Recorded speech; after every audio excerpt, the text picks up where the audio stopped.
কোনো বিষয় এই ধরনের বিভিন্ন বিষয় পুলিশ করে নাই। আপনারা দেখেছেন, প্রমাণ থাকলে আপনারা দেখেন, সেই ব্যবস্থা নেওয়া হবে।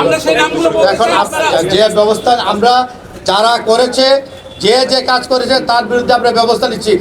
বিটিভি কে ভেঙেছে আপনারা দেখেছেন, আপনারা মেট্রো রেল কে ভেঙেছে আপনারা দেখেছেন, পুলিশের স্থাপনা কে ভেঙেছে দেখেছেন, পুলিশকে পিটিয়ে মেরে ফেলেছে কে করেছে দেখেছেন।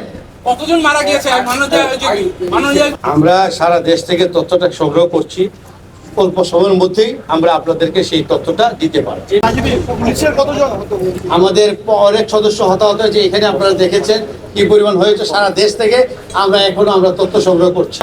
মারা গিয়েছে, তার বুক ঝাঁঝরা করে দেওয়া হয়েছে এবং এটা পুলিশের পক্ষ থেকে গুলি করে তার বুক ঝাঁঝরা করে দেওয়া হয়েছে। এবং আন্দোলনের মধ্যে আমরা আন্দোলনকারীদের হামলা শিকার হয়েছি, পুলিশের হামলার শিকার হয়েছে।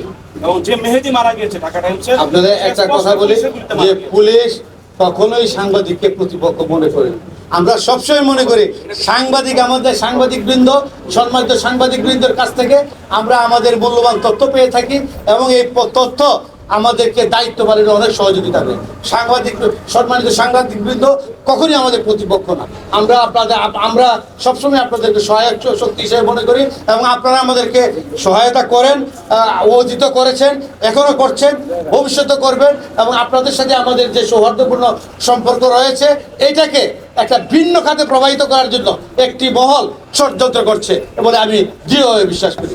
রক্তপাত এড়িয়ে শান্তিপূর্ণ উপায়ে ন্যূনতম বল প্রয়োগ করে আমরা সবসময় চেয়েছি যে দেশের মধ্যে আইন শৃঙ্খলা পরিস্থিতি ফিরিয়ে আনতে, এবং সেইভাবে সেই লক্ষ্যে আমরা কাজ করেছি।